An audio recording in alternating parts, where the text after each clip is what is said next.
So looking good. This is the unit time. Looking good. Kilo count body. So growing and changing. No. Kimalare. No yo. Pione.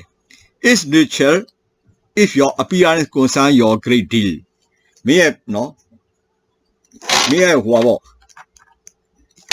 me ပုံပန်းကတန်ကဆိုရင်မင်းเนาะလုပ်ဖို့ကင်ဖို့အတွက်เนาะအဲ့ဒါကိုเนาะစဉ်းစားတယ်ဆိုရင်เนาะအဲ့ဒါเนาะအဲ့ဒါတော့သဘာဝအတိုင်းဖြစ်တယ်ဥပမာအဖြစ်ကိုကเนาะဟိုတခုအလုပ်လုပ်ချင်တယ်ဆိုရင်ကိုယ့်ရဲ့ပုံပန်းကတန်ကိုလူတွေကကြည့်ရှုတယ်ဒါကိုယ့်ရဲ့ပုံပန်းကတန်ကဆိုရင်เนาะအရေးကြီးတဲ့အချက်ဖြစ်တယ် after all အဲ့ဒါပြီးတော့ the way you look now may still be very new to you အဲ့တော့မင်းနေနဲ့เนาะဟိုအခုချိန်မှာတော့เนาะဒီမင်းအနေနဲ့ဘလိုပုံစံမျိုးနဲ့မင်းကြည့်ရှုမယ်ဆိုတာမင်းအတွက်เนาะအမတန်เนาะအသစ်အဆန်းဖြစ်နေတယ် between age of the 10 and 14အသက်10နှစ်နဲ့14နှစ်ကြားမှာ both boys and girls are begin to notice a change taking place to their bodies များသောအားဖြင့်တော့ယောက်ျားလေးနဲ့မိန်းကလေးတွေအားဆိုရင်သူတို့ရဲ့เนาะခန္ဓာကိုယ်တွေမှာเนาะပြောင်းလဲမှုတွေကိုသတိထားမိတာပဲ your body alters in shape and size မင်းရဲ့ခန္ဓာကိုယ်ပါဆိုရင်အရွယ်နဲ့เนาะပုံစံနဲ့အရွယ်ပုံတံအရွယ်ထားနဲ့เนาะအနေထားပြောင်းသွားတယ် and your face change too မင်းရဲ့မျက်နှာလည်းပြောင်းလဲသွားတယ် slight little girls are transformed into tall young women with well developed figures အဲ့တော့ကလေးမလေးတွေအားဆိုရင်เนาะဒီရရှိတဲ့เนาะ woman တွေဖြစ်เนาะဒီလိုများစွာတော့တိုးတက်ချက်เนาะတိုးတက်လာတဲ့ပုံစံမျိုးတွေနဲ့ပြောင်းလဲသွားတာဖြစ်တယ် The girls who used to be tallest in her class may stop growing out at 15. သူတို့အတန်းထဲမှာเนาะအရှည်ဆုံးအရအမြင့်ဆုံးဖြစ်တဲ့ကလေးအနေနဲ့ဆိုရင်တော့15နှစ်မှာเนาะဟိုကြီးထွားမှုရပ်တန့်သွားတယ်and find herself less than average in height သူ့ရဲ့အရအားဆိုရင်เนาะဒီပုံစံများပုံမှန်เนาะပြားမြခြင်းနဲ့ပို့ပြီးနှိမ့်နေဆိုလဲတွေ့ရမှာဖြစ်တယ် snub nose lighten အဲ့တော့သူ့ရဲ့နှာခေါင်းကရှည်လာတယ် eyes that previously looked large may appear smaller ဘယ်တော့ကြီးတယ်လို့ထင်ရတဲ့เนาะမျက်လုံးကလည်းပဲသေးသွားတယ် because they have remain the same size while the other feature has grown တခြားเนาะဟိုအရာတွေကကြီးတွဲလာပြီပဲမျက်လုံးကတော့ဒီတိုင်းပဲရှိခဲ့တယ် not only that ဒါတွေမကဘူး but the texture of your skin probably is different မင်းရဲ့เนาะဒီအရေးအသားအရာတွေပဲပြောင်းလဲသွားပဲ and you are likely to suffer from sport မင်းအနေနဲ့ကတော့ဒီเนาะဒီ sport တွေเนาะဒီဟာလိုပုံစံမျိုးနဲ့ဒီ sport တွေတော့အစင်းပြောက်တွေလည်းဖြစ်လာတယ် generally เนาะပုံမှန်အများအားပုံရေဘူးအဖြစ်တော့ the change start later for boys than the girls ယောက်ျားလေးတဲ့မိန်းကလေးတွေတက်ပို့ပြီးတော့ယောက်ျားလေးတွေကပြောင်းလဲမှုတွေပိုများလာတယ် in some people can they start before the age of 10 တချို့လူတွေကတော့အသက်10နှစ်မှာမတိုင်ခင်မှာစလာတယ် a boys gets a deeper ယောက်ျားလေးရဲ့เนาะအတန်ကပို့ပြီးတော့လဲအောလာတယ် his muscle develop သူ့ရဲ့เนาะ muscle တွေကတိုးတက်လာတယ် and his chest gets a broader သူ့ရဲ့ရင်เนาะရင်ညွန့်ကပို့ပြီးတော့ကျယ်ပြန့်လာတယ် hair start to grow under his arm သူရိုင်းမွေးတွေပေါက်လာတယ် legs and face သူ့ရဲ့ခြေသလုံးမွေးတွေမျက်နှာတွေမှာလည်းအမွေးမြင်တွေပေါက်လာတာဖြစ်တယ် what is beauty of handsomeness ဘာလှပမှုရှိတယ်လဲเนาะချောမွေ့မှုရှိတယ် different people have different idea of beauty or handsomeness ကွဲပြားတဲ့လူတရားဆိုရင်เนาะဒီလိုเนาะဒီလှပမှုနဲ့เนาะချောမွေ့မှုပါဆိုရင်เนาะ idea မျိုးမျိုးเนาะအတွေးခေါ်မျိုးမျိုးရှိကြတယ် you only have to look at those around you to realize that people are attracted by their every possible physical type အဲ့တော့မင်းအနေနဲ့ကတော့ဗာကြည့်ရဆိုရင်အဲ့လိုဖြစ်နိုင်တဲ့เนาะဖြစ်နိုင်တဲ့ဒီအရွယ်အစားတွေရောမူတည်ပြီးတော့မှလူတွေအနေနဲ့ဆွဲဆောင်မှုတွေဖြစ်လာတယ် some people find plump attractive တချို့လူတွေကတော့ဒီဝါတာဆိုရင်တော့ဆွဲဆောင်မှုရှိတယ် some go for black hair တချို့ကတော့သပင်အနက်လိုတယ် others brown တချို့ကတော့သပင်အညိုလိုတယ် at different times history เนาะဒီတမိုင်းမှာကွဲပြားခြားနားတဲ့အချိန်တွေမှာမူတည်ပြီးတော့ writers and artists had admire poor high foreheads or low အဲ့ writer တွေလည်းရေးတဲ့လူတွေရဲ့เนาะဟိုအမှုပညာရှင်တွေအားဆိုရင်ဗာလဲဆိုရင်ပို့ပြီးတော့လဲเนาะဒီပို့ပြီးတော့เนาะဒီနဖူးပိုကျလာတာတွေเนาะအဲ့ဒါတွေကိုလဲဒါအဲ့ဒါမျိုးတွေကိုသူကကြိုက်တက်ကြတယ် or low brow ones large round and lateral eye or slanting အဲ့ဒီမှာဆိုပို့ပြီးတော့ကြီးမားလာတယ်เนาะပုံကဝိုင်းတဲ့ပုံစံရှိတယ်เนาะမျက်စိပုံစံတွေเนาะ slanting တွေเนาะ is structural one sloping shoulder ဘကုံ shoulder တွေ broad square one နော်ဘကုံကျပြန်တာတွေ wide luminous mouth ဘိုက်ပါးစပ်အနေထားတွေ knee small one နော်ပေတတ်တဲ့ပုံစံမျိုးတွေရှိတယ်ငယ်တာတွေရှိတယ် turned up nose နော်အဲ့မှာနှာခေါင်းအနေထားတွေ straight one နှာခေါင်းလန်တာတွေနှာခေါင်းကတဲ့တာတွေအဲ့ဒါတွေပေါ်လဲမူတည်တယ် something that the men who are tall dark and muscular are handsome တချို့လူတွေကတော့နော်ရမြင့်မားတယ်နော်အဲ့မှာမဲမောင်တွေ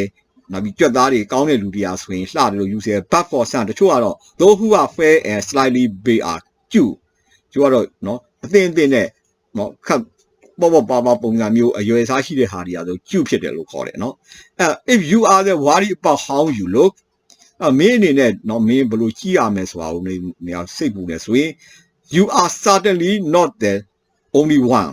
မင်းကတော့တယောက်တည်းတော့မဟုတ်ဘူး most of your friends are probably feels like equally insecure အဲ့တော့မင်းတငယ်ချင်းတွေကတော့ဒီနော်ဒီ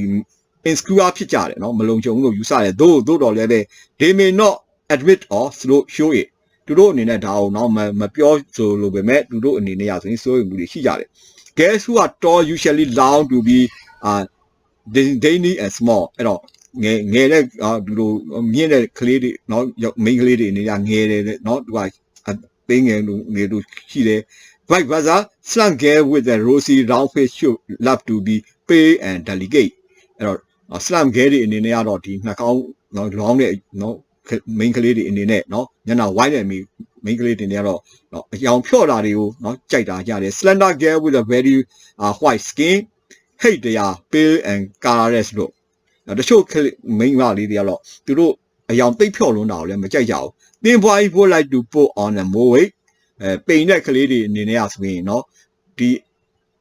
နော်ဟိုအလေးချိန်ပို့ပြီးတော့ရရှိလာလို့ရတယ် and tall and jangling wine would like to be shorter အဲ့မှာဆိုရင်အမြင့်တဲ့ယောက်ျားလေးတွေကတော့အရပ်ပူကျင်လာတယ် you are being conditioned into feeling as you do မင်းအနေထားကိုမူတည်ပြီးတော့မှမင်းအခြေအနေမျိုးကိုဖြစ်နေတယ်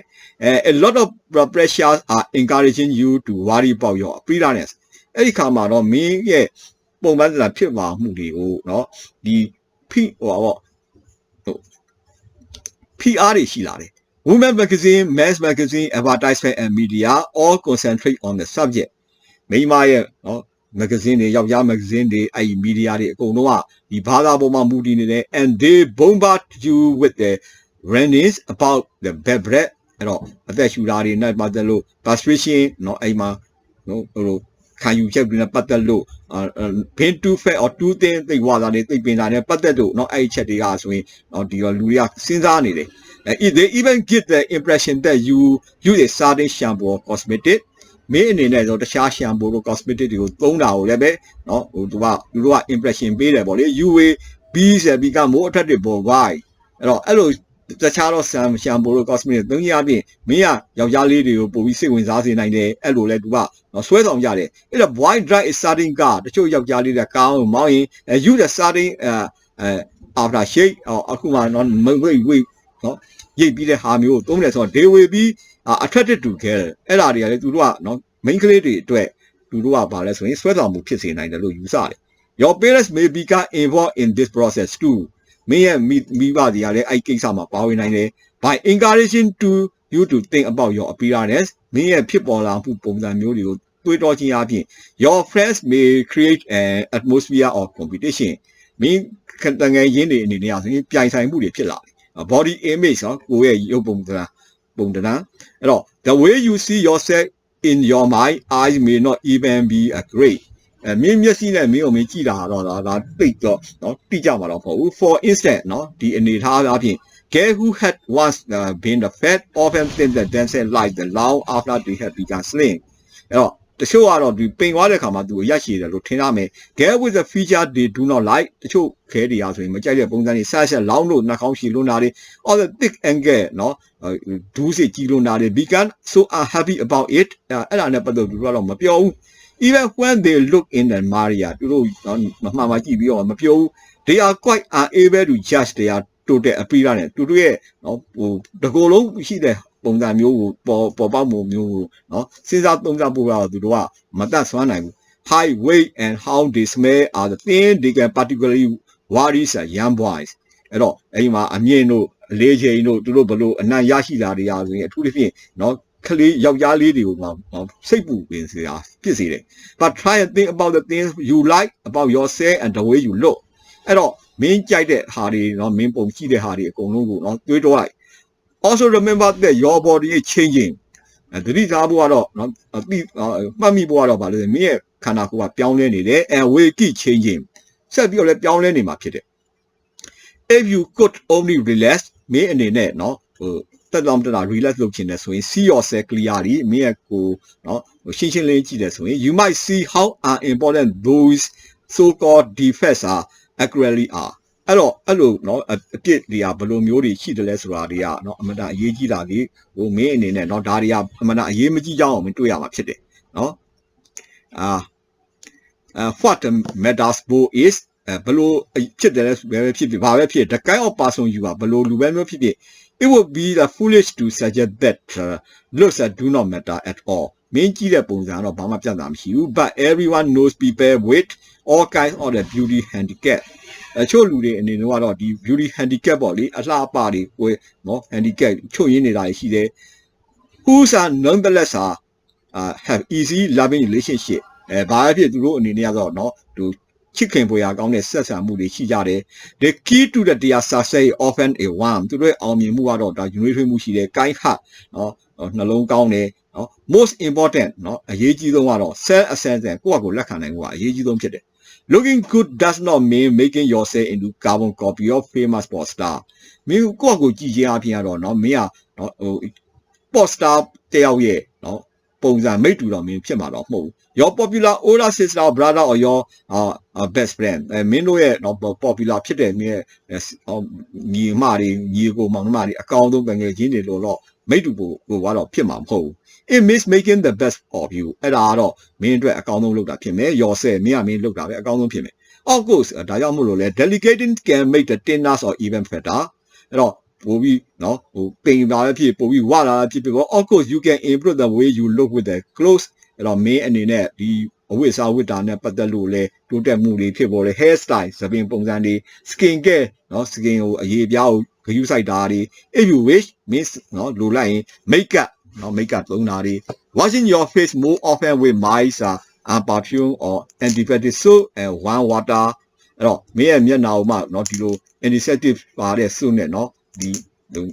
ဆေးကြောတာတွေနော်အဲ့ဒါ perfume မလုံးရထားတာတွေနော်ရေနွေးနဲ့ဆေးတာတွေအဲ့ဒါလည်းလိုတယ် and or not eating certain food such as cheese and chocolate can prevent you from the living bad smell အဲ့ဒီဟာမျိုးဆိုတော့ chocolate တွေစားခြင်းအပြင်တော့မင်းတို့အနံ့အစေကဆိုးစားဝါးစေနိုင်တယ်အဲ့ဒါတွေလည်းရှောင်ရမှာဖြစ်တယ် of course ဒါကြောင့်မလို့ go ahead we give you the grace and grow ကျမ်းမာရေးကောင်းတာမင်းအနေနဲ့ကောင်းဖို့တိုးတက်ဖို့ဖြစ်တယ် but when it can write down to it အဲ့ဒါကို write down နော်တကယ်တမ်းဖြစ်လာဖို့ကတော့ you are still left with your own face and figure မင်းကကိုယ်ပိုင်မျက်နှာနဲ့မင်းအရွယ်စားနဲ့ဖြစ်ရမယ် you cannot trick those in a different one အဲ့ဒါနဲ့ပတ်သက်လို့နော်ပြောင်းကွဲပြားခြားလာတဲ့ဟာတွေမျိုးနဲ့မင်းလဲလို့မရှိဘူး and they will be with you for very very long time အဲ့ဒါလည်းမင်းနဲ့နော်အမြဲတမ်းရှည်လာတဲ့အချိန်ကြီးလည်းဖြစ်မှာဖြစ်တယ်ကြားတဲ့အချိန်လည်းဖြစ်မှာဖြစ်ဒါကြောင့်မလို့နော် you have to listen to the mind the explanation and do the exercise what happened to boy and girls between age of 10 and 14 7နဲ့14နှစ်ကြားမှာယောက်ျားလေးတွေမိန်းကလေးပါဖြစ်စေလဲ when do change in the girls body organ ကလေးမိန်းကလေးတွေရဲ့ဘောကိုခန္ဓာကိုယ်မှာပြောင်းလဲမှုတွေဘယ်အချိန်မှာဖြစ်လာတယ် what change do the boy undergo at the age of about 10အသက်10နှစ်အောက်မှာကျောင်းကလေးတွေရဲ့နော်ဒီပြောင်းလဲမှုတွေဘယ်လိုဖြစ်လဲ what do tall girls wish to be နော်အရမြင့်တဲ့ကလေးတွေမိန်းကလေးတွေဘာဖြစ်လို့လဲ what do plant girls with the rosy round face long to be အဲ့တော့ rosy long face ဖြစ်တဲ့ကလေးတွေနော်မိန်းကလေးတွေအနေနဲ့ဆိုနော်ဘယ်လိုဖြစ်ချင်လဲ what would tall and gangling boy like to be ဘယ်လိုအရက်ရှိတဲ့ gangling wine တွေအားတို့ဘာဖြစ်ချင်လဲ why are the girl worry about their appearance ဘာကြောင့်မလို့မိန်းကလေးတွေကသူတို့ရဲ့နော်ပုံစံနဲ့ပတ်သက်လို့စိတ်ပူမှုရှိတယ်လဲ what do women magazine advertisement and the media want girls ဘယ်လိုမိန်းကလေး magazine တွေ media တွေရတော့မိန်းကလေးတွေကိုတော့ဟိုတတိပေးတယ်လဲ what do the women magazine advertisement and the media try to impress on the girl ဘယ်လိုမြည်နဲ့အဲ့ women magazine တွေ media တွေကမိန်းကလေးတွေအတွက် impress ဖြစ်အောင်เนาะဘယ်လိုရရှိစေနိုင်တယ်လဲ